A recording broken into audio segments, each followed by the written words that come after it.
ভোলায় চিকিৎসকের অবহেলায় রোগীর মৃত্যুর অভিযোগে বিক্ষোভ করেছেন রোগীর স্বজন ও স্থানীয়রা। পরে পুলিশ ওই চিকিৎসককে উদ্ধার করে নিয়ে যাওয়ার পথে তার উপর হামলার ঘটনা ঘটেছে। স্বজনরা জানান, দুপুরের দিকে সদরের ধনিয়া ইউনিয়নের ৮ নম্বর ওয়ার্ডের মোহাম্মদ মাকসুদুর রহমান নামে এক ব্যক্তি স্ট্রোক করলে স্বজনরা তাকে জুমার নামাজের আগে হাসপাতালে নিয়ে আসেন।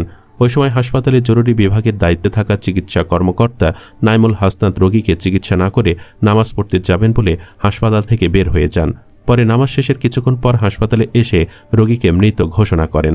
স্বজনদের অভিযোগ, চিকিৎসক রোগীকে সময়মতো চিকিৎসা দিলে মৃত্যু হতো না, ডাক্তারের অবহেলায় রোগীর মৃত্যু হয়েছে।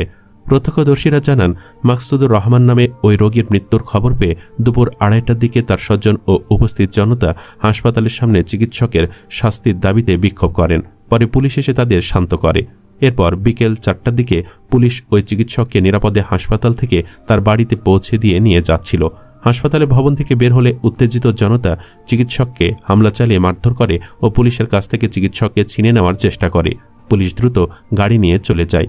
ভোলা মডেল থানার ভারপ্রাপ্ত কর্মকর্তা মোহাম্মদ আবু শাহাদাত হাসনাইন পারভেজ জানান, হাসপাতালে বিক্ষোভের খবর পেয়ে তারা চিকিৎসককে উত্তেজিত জনতা থেকে উদ্ধার করে নিরাপদে তার বাড়িতে পৌঁছে দেন।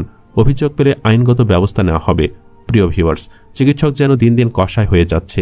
চিকিৎসা নামে চাঁদাবাজি করে যাচ্ছে এসব মানুষ নামের অমানুষগুলো। দর্শক, এই চিকিৎসক নামের কসাইদের কি বিচার চান আপনি? জানিয়ে দিন ভিডিওর কমেন্ট বক্সে। সেই সাথে ভিডিওটি ভালো লাগলে একটি লাইক, সেই সাথে আমাদের চ্যানেলে নতুন হয়ে থাকলে সাবস্ক্রাইব করে সাথেই থাকুন। ধন্যবাদ এতক্ষণ সাথে থাকার জন্য।